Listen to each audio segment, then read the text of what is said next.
I want to welcome you all, but also just to thank you. It's kind of how I end my emails, if I remember. Thank you for all you're doing, all you have done, all you will do, and all you're doing for keeping art and creativity a part of people's lives, including yours. Awesome. So Art at Work, I called it Art at Work. It used to be Arts and Equity Initiative, which is kind of the heart of things. And the way I think about it is there's no good language I found in English. I'm sure there's something better in French to describe what creativity is, what imagination is, what creative engagement is, what making art is. But you'll get the gist, and maybe that's even better that way. But creative placemaking with people at the center. And since most of our greatest challenges, I think we can agree, have to do with other people and ourselves and relationships, that is where the power and magic and kind of transformative value and glue of creativity goes. I think it's so important and so inherent to who we are as humans, even though it doesn't get recognized like that usually, that it belongs in the periodic table, which was fun to learn about in school as a young one. On your behalf, I tried to pick a better title for this list of 5 things, the unique power of creativity list. You know, I've worked with really tens of thousands of people for several decades, bringing creativity where it's not welcome or wanted or expected. One of those, and sometimes all those 3 things. And I have gotten to see all those people engage, almost none of whom identify as artists, you know, whether they're construction workers, whatever, and watch what happens. And these 5 things are my 5 unique powers I've noticed. One is it gives people access to a flexible thinking and intelligence that often lies out of reach, really. It increases our capacity to collaborate, which that's good. It awakens a reality, what I call a reality-based hope. There's kind of, I grew up Protestant, and there's kind of a manufactured public hopefulness that is, you know, it is what it is. But this is something different. This is actually, I think we actually have an inherent river, or at least streamlet of hope inside us. And when people act in a creative fashion, they actually seem to be able to find that stream. It deepens our ability, widens our ability to hold contradictions, especially our own, I always add. And this is a good time historically for being able to hold contradictions, especially our own.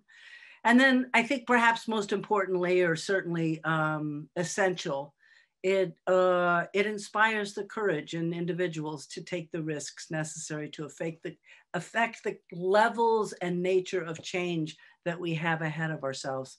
So here we are, a devastating pandemic has created the opportunity to create a far more equitable and sustainable systems that amidst the collapse of the old. And that's why I started Art at Work.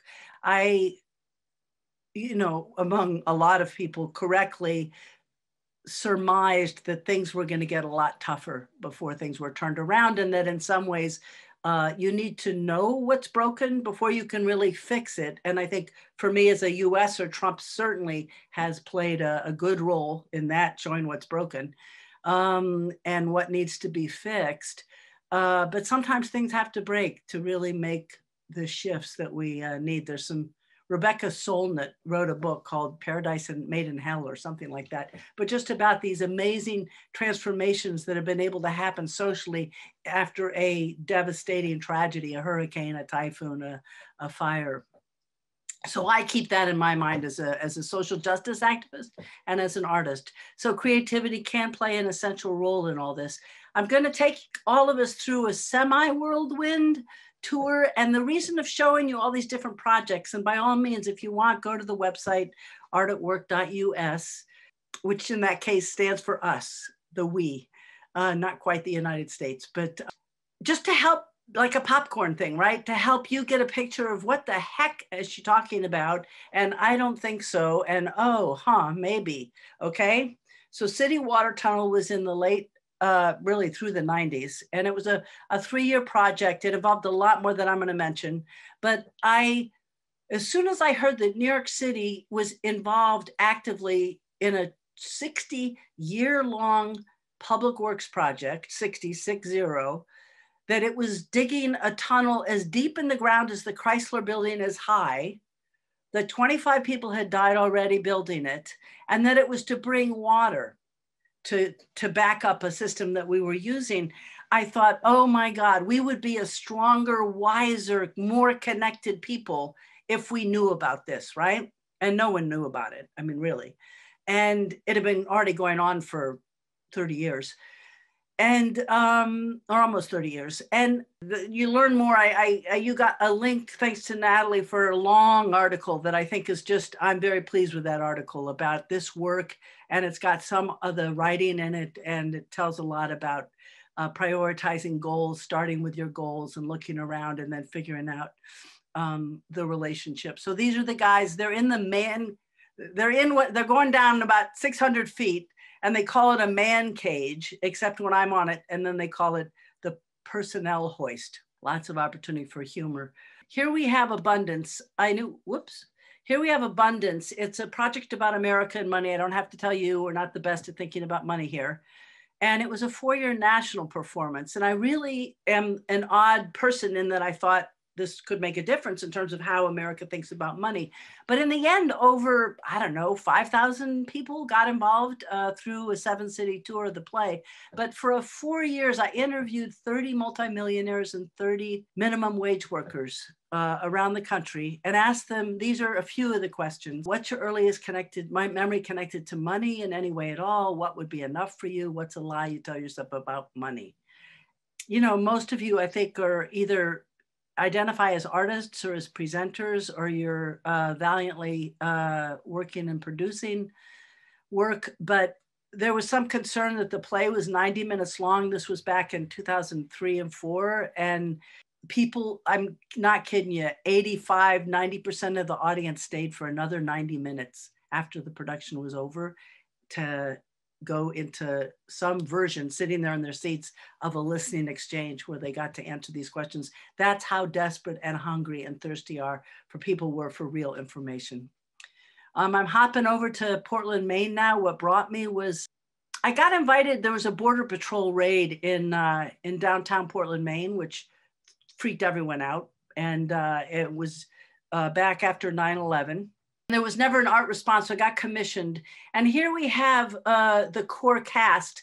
Lucien Mathieu is a Francophile. Heather Augustine is a Mi'kmaq tribal member. Oliver Albino, behind her, is a Sudanese former guerrilla fighter and Oxford graduate. Reverend Rincon is Chicana, Episcopalian priest. Billy Wolverton over on the right is a writer. He's homeless. He lives in a tent out in the woods. And on the far right in the red sweater is Jill Doosan. She was the mayor of Portland, Maine at the time. And against their better judgment, they all participated. And the show ended up being a performance, and it was about the impact, very intimate and very in terms of policy and of 9/11 on Portland, Maine, not a place you'd really think. So, I mean, it was amazing. And it is online. Construction Stories, City Water Tunnels online. You could see it. This is online. So anyway, so this is people left, what's the impact? People left with a dramatically different understanding of where they lived, for sure. And then left, I assume, very connected to their own stories and the impact of 9/11 on them. So here's one of the first pictures of Arts and Equity Initiative. I ended up coming up here to work. I worked for 8 years on staff, city government, not where you'd usually think an artist should be, although that's changing. And I was trying to be a bit of a Johnny Appleseed. And so I travel all around the country and give talks and pitches to other municipalities, local government, because my sense of the collapse and the coming things breaking was that a local government was going to need to take on responsibilities and address challenges that were of the scale and nature that usually would be handled here in the States by federal and state governments, and in you, provincial and federal as well. So I thought, what is a resource that could actually make a significant difference in the success rate of them doing that? And that's how I invented Art at Work, and kind of putting art into places where you wouldn't usually expect it. A few of the projects to give you inspiration and a bit of a sense of how I think about the work. So these are the police. This is their first public poetry reading after writing a calendar, after working on a calendar. The issue was historic low morale, so low that at the city council chamber meeting, when the new chief was sworn in, the place was packed with officers in their uniforms. They crossed their arms, and when the swearing in happened, they turned their back. And I don't have to tell you, that's a terrible, terrible, terrible situation. It's terrible for people of color. It's terrible for poor people. It's terrible for any group that's targeted by oppression kind of directly in an enforcement situation. But it's also terrible for the officers, for the addiction rate, the substance abuse, the divorce, just everything, the morale. Who wants to work a job when you feel like you're being that disrespected and not seen? So I set about, it took a year of building relationships, and poetry was the worst or the best idea to offer to them. Obviously, they were very concerned that, you know, genuinely that it would turn them gay, the ones who weren't gay already. And so we worked through that the best we could. And I encourage people to say, I have overt goals and covert goals. And the overt goal was very much to improve morale. And at the end of that project, 83%, it was 2 years, 2 different calendars. The first year, 5 officers participated. They were partnered because, again, in their culture, it's a partnership culture. So they were partnered one-on-one was the project design with the poet that I spent separate time working with and doing workshops with to get them in good shape for it. But they, the second year, 15 officers volunteered. So we ran out of months. It was a calendar because people look at calendars, right? It's integrated into the home. It's not on the shelf like some of our poetry books end up. 83% of the officers at the end said it had improved their morale. That was big. Moving on, public works. I wanted to include this because racism is such its own pandemic everywhere. And Toronto and Ontario is increasingly and fabulously multicultural. But there was a plethora of racial discrimination lawsuits in the Public Works Department. And I think the language carries Canada Public Works. I think you get, you know, the roads, the sanitation, the facilities, the utilities. And so the strategy was to have, I didn't write this because of space, but the head of Public Works agreed to call a very diverse group of the people working there, including a lot of they were almost entirely men and almost 1,400 workers. And I would say there was like 3 people of color at that point. So we didn't invite the people of color for the obvious reasons. And so we had storytelling workshops, and the workers and the staff and the head of the agency were asked to reclaim their actual ethnic identity: Russian, Greek, Italian, Irish, Francophile, Native, and tell stories. And it was a long, wonderful reclaiming to really start to distinguish between the construction of whiteness, and they definitely all felt they were white, and that was their primary identity, racial identity for sure. And here we were doing that. And then to make it real, they worked with their hands. This great African-American artist, Daniel Minter, led them in print carving workshops of their job images and their ethnicity images, their reclaimed ethnicity. And we had them in, we had an exhibit at City Hall, we had an opening, and they spoke about their jobs and really contradicted a lot of the stereotypes that get thrown at them about leaning on shovels. David Okad, a South Sudanese man, was killed. He had an armed gun. It's not at all agreed that that needed to happen. And the police chief asked me if I would work with the officers and create a performance as part intervention for the mounting and increasing rocks and bottles and attack, on police officers and police cruisers, and the wildfire response that he'd been murdered. And this is back in 2009. I'm very painfully grateful for the Black Lives Matter attention movement for racial justice here, but this was all kind of prior to that, but certainly a part and belonged as a part of it.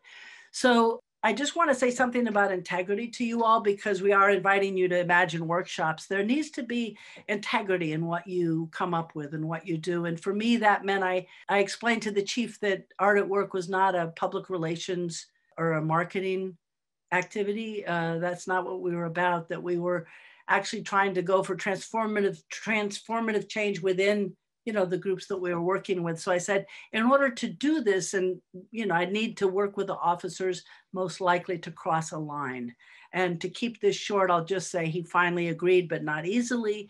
that happened. But separately, without even asking him, I commissioned a second performance to be done at the same time of the African-born students. And it ended up, this is Radio Calls was the name of the police performance, and The Weeping City was the name of the high school youth performance. And we did it for students and at the public library and faculty. This is the one time they were smiling. This was the last performance, curtain call, right? It was over. So those are smiles of relief as much as smiles of connection. This is some of the African-born students who participated, and they did their own performance. I didn't have anything to do with it, but they played one after the other every time. And it had a very powerful effect. And these are 4 of the 5 officers who agreed to be in it. One impact that I'll share with you before moving on was that officers reported scores of youth-initiated positive contacts after the performances. The way I think about it is that officers were really forced or invited, however you want to say it, to actually have a non-enforcement relationship with a high school student. Not that some of them didn't, but they certainly weren't used to being approached or called over or people walking up to them, and vice versa, that just a lot of high school students expected to have an actual conversation with an officer while on duty. Meeting Place, it's a program here in our National Arts Agency called Our Town. It's got a great website with a gazillion fascinating different projects. I strongly, they call it case making or something. I think you can find it. But, you know, I worked with 4 neighborhood associations. They all had, none of them had diversity, and they were all very different. There's 14 in Portland, Maine. These were 4 of them. You know, one of the ideas was going door to door to break up isolation, to just let people know there was a neighborhood association, right? And handing out 20,000 sunflower seeds to anyone in the packets with an invitation to the meeting and a little bit about the neighborhood, right? There is a long case study on NEA's site about the project. So one thing we did, this was the size of postcards. One neighborhood, it's the social service center. It has lots of issues. And we interviewed the homeowners who were already in the neighborhood association. We interviewed low-income residents. We interviewed some of the homeless clients that used a social service center, and asked them questions. And then Daniel Minter did these beautiful, we made about 50 of these. Each one was different, and printed them all out and left them like on stores. So like a business card, right? You could pick it up for free at different stores in the neighborhood, and the library. And then I edited their stories down so they could fit. So people could just meet each other in a very kind of low tech, right? Low risk way. Libbytown was destroyed by an interstate coming through, not a news story. We did several story nights at our Maine Historical Society, and they came out in droves. They drove very far to come there because these are the people who actually had lost their homes, turned out to have heard about it and came. And another wonderful, our Maine poet laureate, Betsy Scholl, and I took these stories and made 100 of these unique plastic hangers and hung them around the neighborhood, and 12 big ones. So out of their stories. I'm gonna just skip this one, but you can see we made stencils. One project I really wanted to offer you all is a photography project. The way we did Meeting Place was we designed each of the 4 neighborhoods had an arts, a workshop each month. So I had to do 4 separate workshops, right? With one with each of them. Notice I say had to, but yes, I had to. And one of them, they were all successful. Singing, maybe you already know this, singing terrifies people. I said, whatever you do when you invite your neighbors to come next month, don't tell them that there's any singing involved. And it turned out to be necessary to get them there. But this one was very exciting. And what I asked was each of the participants to, in the month before, you know, in the next month, take 3 photographs, one of a place in their neighborhood that had meaning for them, one of a person, stranger, friend, or family that had meant something, and one from inside where they lived, right? And then they sent it to us, and then we made a slideshow, and people told their stories while we shared it. And it was very, very powerful, and a very low, you know, entry bar, right? I did this project in Holyoke, and several of the people came to the meeting who hadn't taken any pictures. And I realized we could try something. And I said, well, why don't you imagine a picture and describe that to us? And they did, and it was just as effective. The other neighborhood, which was considered, had a reputation as a dumping ground, partly because of racism, partly because of anti-immigration and refugee confusions and oppression. But we chose 4 places. If you look on the left, that was an abandoned trash filled parking lot, and that's this beautiful Arabic mosaic made out of, we used recycled materials on purpose. And here's a graffiti fence that we got to repair, in part, the artist repaired to make it next to the main Muslim community center. And this fence, which was made out of medical wrap. And these were all for 1 year. We took them down at the end of a year, but people wanted to participate very, very much. It did bring that neighborhood together, and transformed people's sense of what was possible there. This quickly was about homelessness and gentrification. It's a key issue for us here. It's on Monument Square, kind of the heart of downtown Portland. Some of you may have been there. And with the help of our partners, a 38-foot by 8-foot high wall was built, painted in chalk paints, and 15 graduate students, social work graduate students from University of Southern Maine, and I worked with them for the whole term, gave 10-minute listening exchanges to people passing by about their best thinking about homelessness, about their own experiences about homelessness and gentrification, whatever they wanted, but 10 minutes of kind of free listening. And it was extremely successful. And hundreds of people signed it and wrote their ideas out, and we had prompts, and then we had a stage, and people actually went up and used it and said wonderful and intelligent and moving things. So you can see by the chalk, we had a 3-minute limit, which we didn't really need. People were able to be very, it was designed in a way that people were able to keep to it. One of the big issues that's hit the United States, and certainly likely Canada, perhaps, was working with the vets who had PTSD, and I called the project All the Way Home, Vet Stories. And I'll just say, we did panels, we did storytelling celebrations. We had, you can see in the corner, we had people put up music that they loved that got them through, on Post-its as part of it, on the storyboards. But for me, one of the most successful things was taking these stories and finding willing expert cartoonists and turning some into comic books. And we didn't end up with published comic books, which is a shame. But I wanted to share it with you as an idea. Working with the police, I was aware of so many stories that they would share of having been up all night with a vet who had a firearm and was going to shoot his brains out. And so I thought, wow, what could make a difference? What could happen? What could be in that room that would make a difference? And right or wrong, I don't know. I thought a comic book about another vet from Maine who served where they served or nearby, telling their story, or them having told their own story. So that's how we got to that. And Daniel Minter, again, was one of the artists, and he did this by a female vet. And Canada is, noticeably more clear-headed, as much as there's a lot of issues that I do try to keep up with there that still need to be addressed. Here, if we're really going to take on the climate emergency, obviously building genuine, following Indigenous leadership is critical and key. And so I'm grateful to have gotten to be in workshops and webinars about following Indigenous leadership, but it is the right way for me to say it. And because of COVID, things that were going to be performances for Earth Day here became an online thing. This is a 4.5, what I call a listening video, and I'm not going to play it. I just wanted to let you know that it's beautiful. Vera Francis is Passamaquoddy. It's ancient, it's powerful.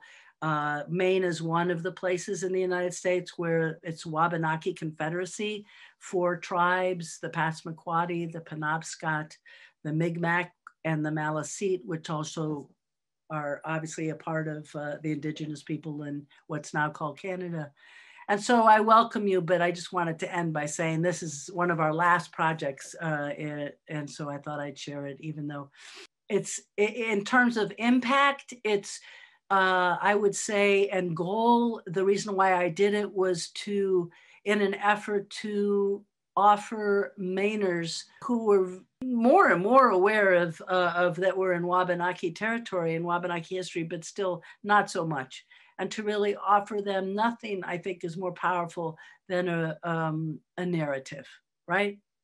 And for us to have a narrative that actually reflects the true history, the tragic and powerful history of the people who've lived here for over 10,000 years.